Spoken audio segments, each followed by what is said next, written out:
Hi everyone, hope everyone is well. Today on the table we have a preview copy, a work in progress copy of Eylau 1807, part of a brand new Battles of Napoleon series of games, Volume 1 from Sound of Drums Games.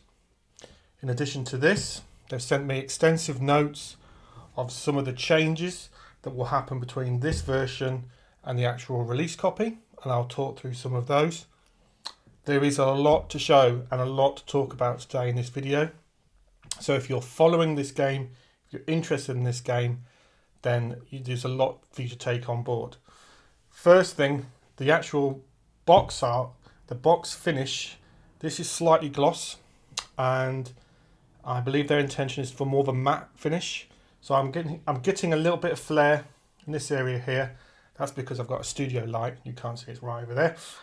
So it's flaring a little bit, but I can already see the quality of the box is incredible. The graphic design, the art they've picked, the layout. The other thing that strikes you straight away is the weight of the game. And I don't mean the complexity, I mean the physical, the physical weight. And you'll see when I show all the components, even though they're an early prototype stage, the quality of the components is phenomenal. And I'll show all those, but the box itself is substantial.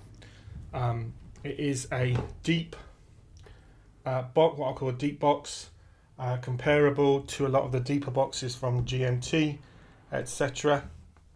But the first thing I did when the box came and I picked it up, I was like, oh, I was expecting 2 games in the box, and when I opened it and saw it was this one, I couldn't believe it was just 1 game. It's really substantial.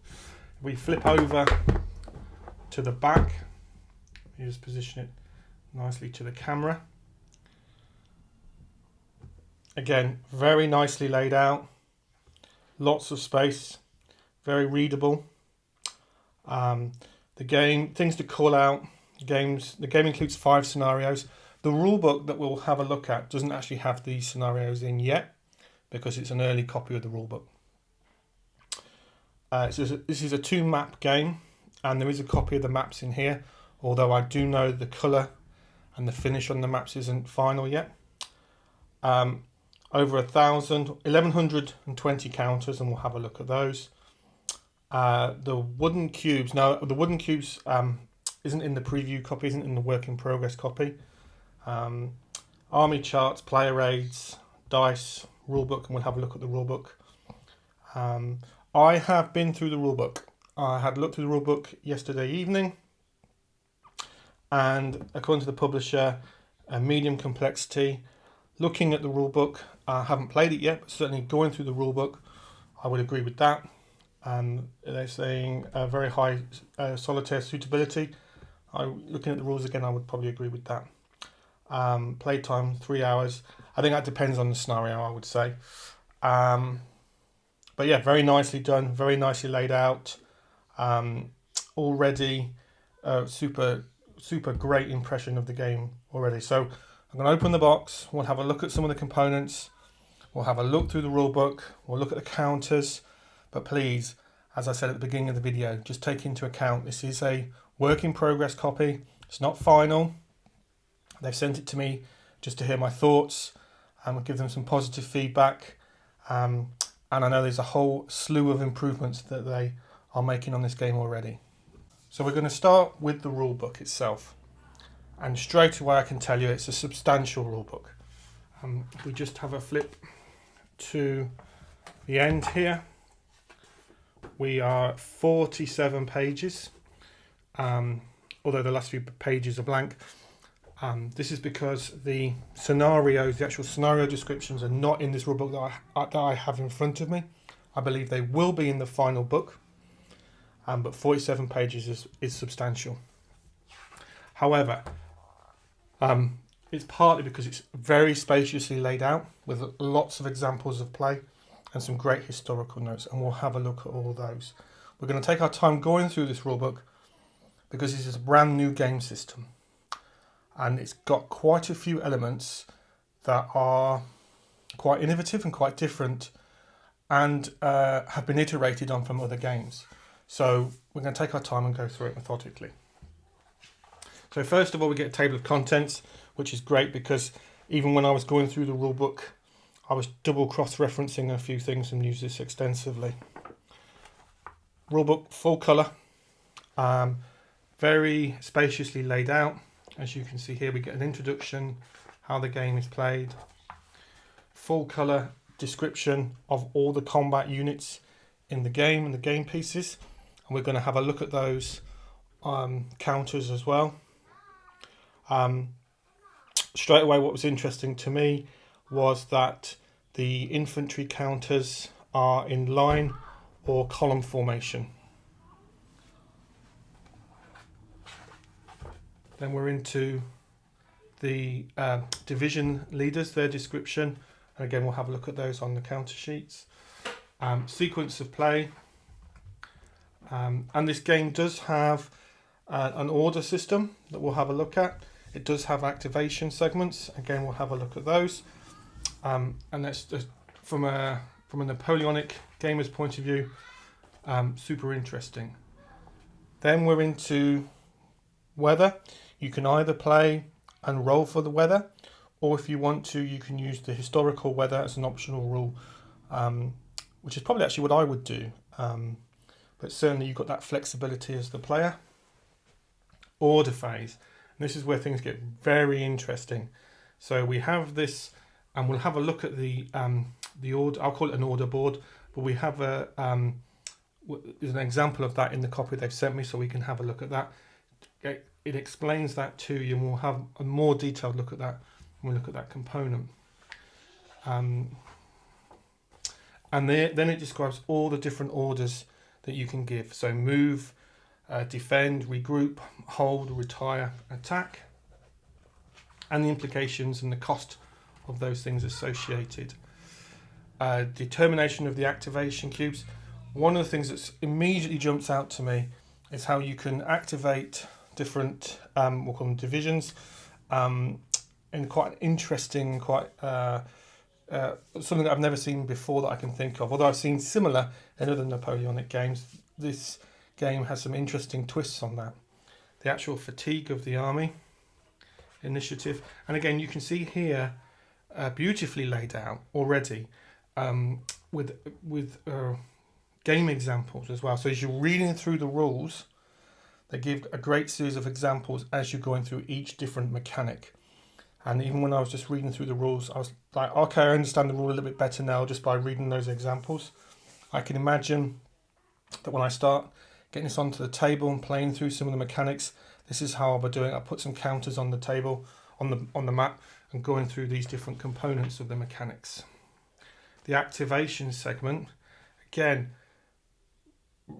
really interesting gameplay mechanics with how you use the cubes and how you use these player aids, and again we'll have a look at those. The activation of the French Guard, they have their own activation system to represent the French Guard in this historical battle. Mass cavalry charge of horse, simultaneous fire segment, so there are coloured cubes that you will be using to represent the simultaneous fire.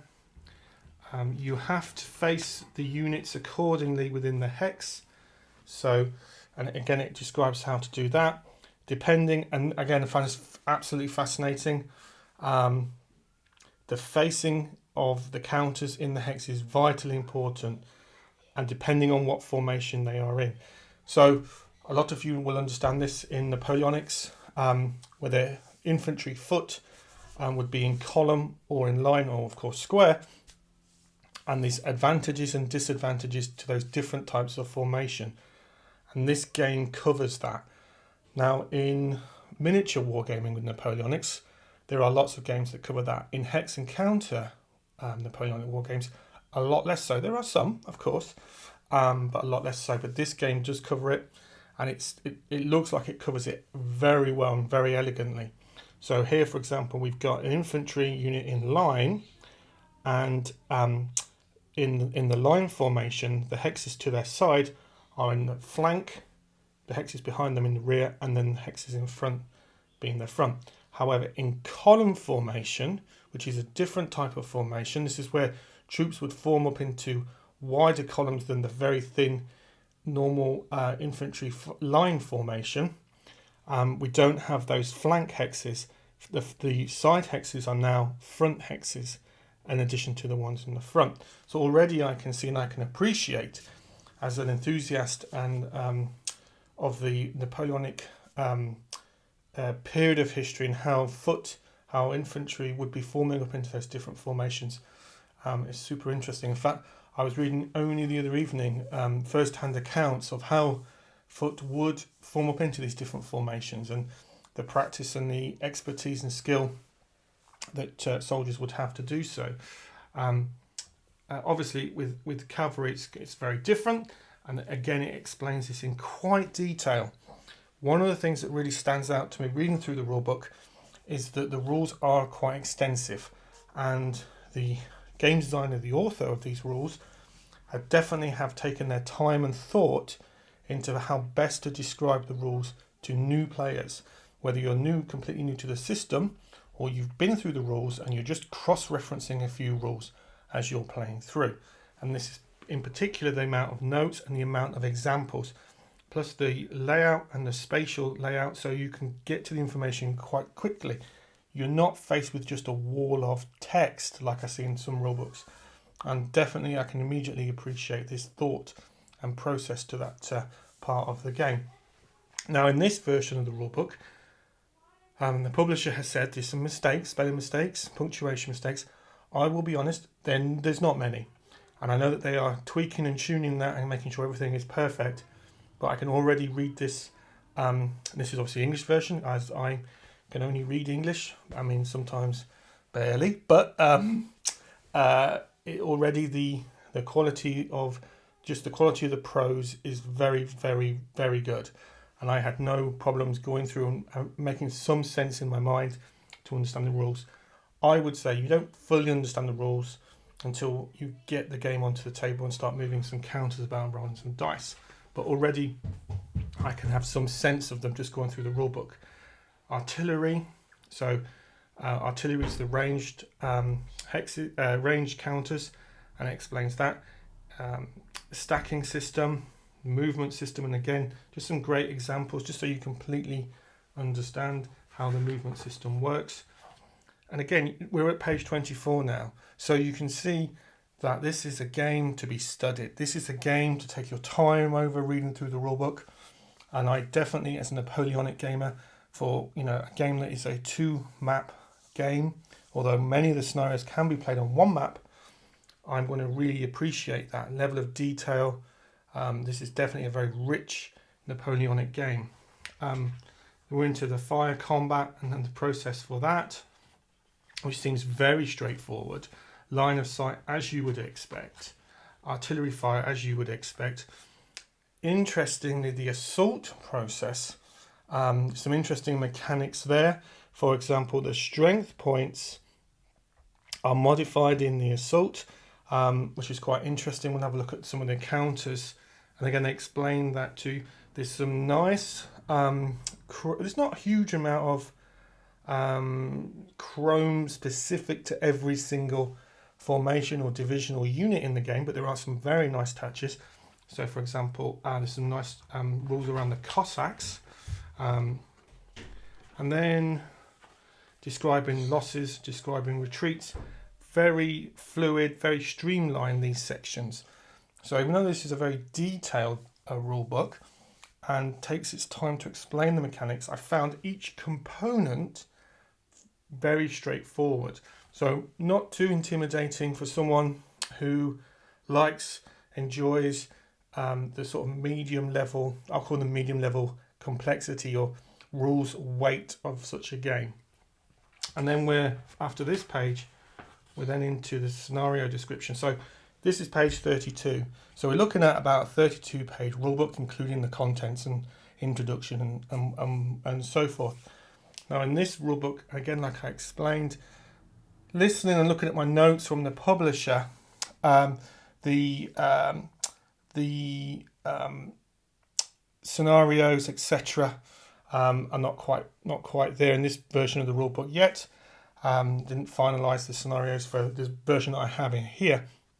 But actually, just going through the scenarios that are in here, I find them absolutely fascinating. And again, they've laid them out already in a section that makes sense from you learning about the game and the period of history. Excellent historical background, which I absolutely love. I have many books on Napoleonics, as you can imagine, and I still enjoy reading, especially from game designers, their thoughts on both the history and how they've interpreted that history into the game. And this is very much a game. And the author goes to great length to explain some of the thinking behind a lot of the game design process, game design decisions, as well as detailing quite extensively periods of this particular part of history, which I appreciated. So if you come to this game and you've not read a huge amount of material on this particular battle, this is a great, in fact, this is in many ways one of the best overviews I've read of this particular event. So you can feel confident in having a good understanding that you could then take to the next level and do more historical research if you like, but you certainly don't need to. Some really interesting thoughts about wargaming, this level of simulation versus gameplay. And I think he very accurately describes the game as games trying to model historical events, which I completely agree with as a designer myself and a wargame enthusiast. And I particularly enjoyed reading some thoughts on there. Also, some of the design process going through how the scaling was really important. And then again, just taking time and going through every section of the core game mechanics and explaining the design process and the thought process behind it makes you really feel that this is very much a game that's been deeply thought about and deeply considered with all the game mechanics. So an excellent rulebook. Back to page 44. So according to the notes that the publisher sent me, that they are looking the first 32 pages of rules, and then maybe by the looks of the notes, you'll get a second book which will have the scenarios, the historical content, and designer notes. So they split them in that way, which makes a lot of sense to me. But yeah, quality of the rulebook, excellent, already excellent, and there's a lot of thought and consideration being put into the rulebook for both a newcomer to this game, but also for the Napoleonic enthusiast, the Napoleonic wargamer, which, as you can imagine, I enjoy very, very much. So really promising with this rulebook. I think it's already off to a great start, and I'm sure in the final stages of the game, it'll only get even better. So here we've got, for example, this is the French army board, and this is where you'll be putting your wooden cubes. Now, I've yet to see the wooden cubes, but I do thankfully have a whole bunch of them from other games that I may be well using to go through the mechanics when I get this game to the table to learn the mechanics of the game. What immediately jumped out to me was two things. One is a third activation. Now, a lot of chip pool type war games, you can often get two activations, and the designer rightly calls out that once you've activated a particular formation, we'll say, then your opponent, if you're playing two-player, knows that formation's been activated or on the second activation, and that uncertainty is lost then. And I think that uncertainty for this historical period is quite an important component. So having three activations. The other thing that jumped out to us, actually three things that jumped out to me, that was the first one. The second was on each activation, on the second and third activation, the actual game mechanics, the stats of that formation are altered. So we have one less MP for infantry and artillery on the second activation, and two less MP for the cavalry. And the same with the third activation, but that modifier is increased even more. So you can imagine that as every division, every formation is activated, they're becoming a little less coherent, a little less effective on the battlefield, which I thought was a very interesting game mechanic to include. And then the last thing that jumped out to me here is this army fatigue section here, and how the cubes work within that mechanic. So I'm going to be very interested to get this onto the table, get some cubes, etc., and play through some of these mechanics. And I'll probably do some other videos where I share some more deeper thoughts into how these mechanics work and how I can see them playing out on the tabletop. But certainly, yeah. Other thing I want to call out, this is actually mounted. So we've got a mounted player aid here for this, and quality of the finish already is very, very good. We'll have a look at some of the other player aids as well, but that was as soon as I unboxed this, took the lid off, I was like, wow, this is looking at a substantial game with substantial quality of components. Definitely so, and I'm very impressed. Again, very spacious, very neatly laid out, and it still does have, even though we're talking about these are game mechanics, still does have that sort of slight nod to the authentic period of history. A lovely font here, for example, already feels, it's hard to describe a Napoleonic feel sometimes, but certainly feels like a Napoleonic game. And this is the Russian Army Order of Battle. Because I showed the last player aid from the French, I thought I'd show this one from the Russian. And it's a very detailed order of battle. I can see all my counters. When I set this up on my table, and I'll be using one of my larger wargame tables for this game, as it is a 2-map game, although there are many scenarios just for 1 map. I would imagine that I'll be putting this under plexi, and it will definitely lay nice and flat. I haven't done for this video, simply because of the amount of flair that you get when you put components under plexiglass. But again, very nicely laid out. This is something that I can imagine myself sitting at the table, taking my time to pore over, looking at the different formations. So, for example, left wing, the centre, the right wing, and the reserve, and looks absolutely excellent. What I also do enjoy as well is just the size of this player aid. It's nicely detailed, lots of space, nicely laid out, looks great. I can imagine this on the table with the maps and the counters. It has that sumptuous grand Napoleonic, I don't mean that in the sort of wargaming sense, but just in the visual feast on the eyes. This absolutely looks great. And of course, there's also one for the French as well, which is normally the one I would look at first, if I'm being completely honest. But yeah, I just thought I'd show you the Russian one. But yeah, absolutely excellent. Already, this looks excellent. Here we've got the Fire Combat Table player aid. I've also thought I'd just talk about the dice briefly. But before we do that, very nicely laid out, very clear, very spacious. I am a gamer that has to use reading glasses when I'm playing war games, and I appreciate the spatial awareness with all the components. Very, very readable, which I particularly appreciate. Very clear, the hex sections and the gameplay implications of those. On the back we have the assault charge table, and more tables and so forth, and a procedure as well. Again, very nicely laid out, very thematic.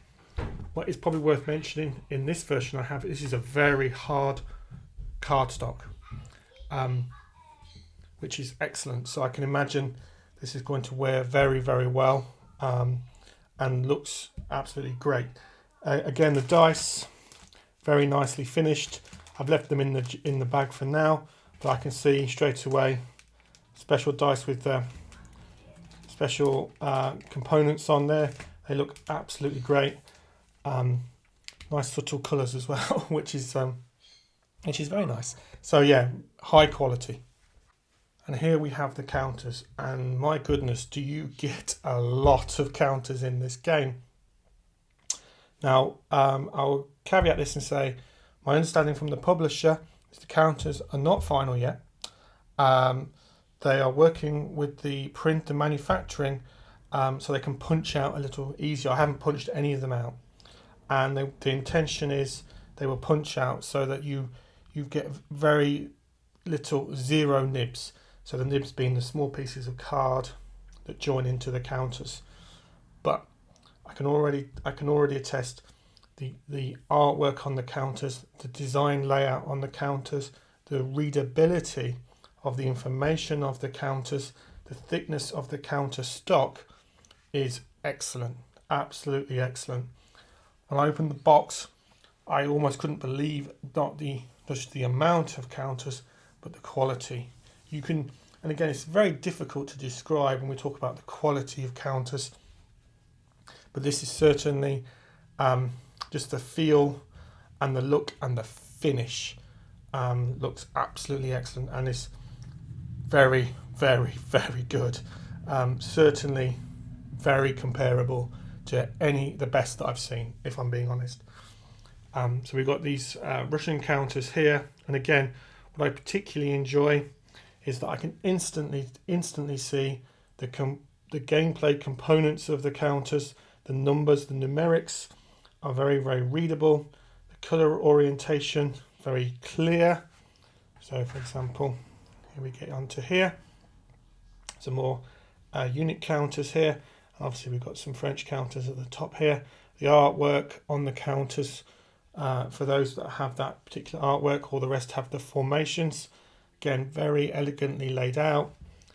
Very nice. We turn this counter sheet over, for example. And here we have, say, for example, some foot in a column, I believe. Again, very nicely done. You will not need to clip these counters. They're beautifully rounded on the edges there. I know a lot of people like clipping counters. I know a lot of people don't. You don't need to with these. They look absolutely great. And then we're into sort of these different gameplay counters to represent, I believe, the strength points of the actual counters themselves. So you can use these, and you have choices which ones you prefer to use, and you get plenty of these, as we can see. So as you can see here, this is a game with a substantial amount of counters, which I'm very much looking forward to getting onto the tabletop. One of the things I love about wargaming is just seeing a map full of counters. I like small map games with small numbers of counters too, of course, but it's something very feast to the eyes, I find. Especially, it's one of the reasons I love the Napoleonic period so much. And I can play out in my mind's eye all these different formations, both the foot, the horse, and artillery. There we have, turned it the right way around. That would help, wouldn't it, Matt? There we have Napoleon himself, very nicely done, and the guard and the French. Oh yes, I can't wait to get this to the table. More gameplay counters, and I do like that they've thought about the different ways players would like to represent the different strength of the counters. So they give you these options here. And yet more. I don't know how many sheets of counters. I should add them up. But 1, 2 here. There are 5. I think 8 sheets of counters in total, something like that. And they just look great, and I can't wait to get punching them out and get them onto even the gameplay counters. You know, look. I'm thinking these are the square formation representations. We've got some order counters here. Look absolutely great and beautifully designed. So all credit to both the production and the art and the design layout, and also the thinking, the player facing thinking behind a lot of this work. Very, very, very, very good indeed. So here we have the map laid out, one of the two maps. Straight away, the publisher said the colours are wrong. it's far too blue. The intent is for it not to be as blue as it is with this version that I have in front of me here. So I'm not going to comment about the colorization of the map whatsoever. And we've yet to see the final print of the map. However, what I can say is the readability of the map is excellent. It's very clear, the contents of the hex. It's very thematic. It looks very rich. I had no problems understanding all the components of the hex. The hex artwork itself is not too obtrusive, so it already looks great. And I think 2 of these maps laid out on the board with all the player aids will absolutely, with all those great looking counters and player aids, is going to look absolutely fantastic. I would say that also what I like about it here as well is it's very sympathetic to as a game. And what I mean by that is not only the readability of the hex is very clear, it doesn't feel too cluttered. I like the scale of the map. I like what the design is trying to achieve with the map and the counters. I can see them both working excellently. I will play this under Plexi. I haven't today because again, I've got some studio lights out and they'll just flare all over the place. And just wanted to show the actual paper finish of the map. Again, excellent. And it feels great, feels hard wearing. Yeah, it looks absolutely great component to this game. So in conclusion, what a great looking game. I am really happy with how this game is shaping up. The quality of the rulebook, the way in which it's written, the attention to detail in the rules, the quality and the layout of all the counters. They absolutely are going to look fantastic on the table. The map, all the attention to detail for all the player aids. Just the sheer sight of this game laid out is going to look absolutely incredible. I'm really looking forward to getting the actual game mechanics down and learning those mechanics and going through those. It definitely is a game that is wanting to be played, and I'm very much looking forward to getting it to the table. As you all know, I'm a big enthusiast of this historic period. I think this is a wonderful addition, and I think this is a publisher that you should definitely keep an eye on. The quality of this game is incredibly impressive for such a pre-production copy, and I'm very much looking forward to having a look at a final print version of the game. If you are interested in learning more about the game, then please check out Sound of Drums. They've got other games as well, not just this one, and they look great as well. So yeah, it's a lot to like. Very much looking forward to getting it to the table. Like I said, once I've punched out some of the counters and gone through the rules again, etc., I will do a series of videos about the game, and then of course when the game gets printed, final print copy, we'll have a look at that as well. So yeah, thank you for watching as always. Thank you.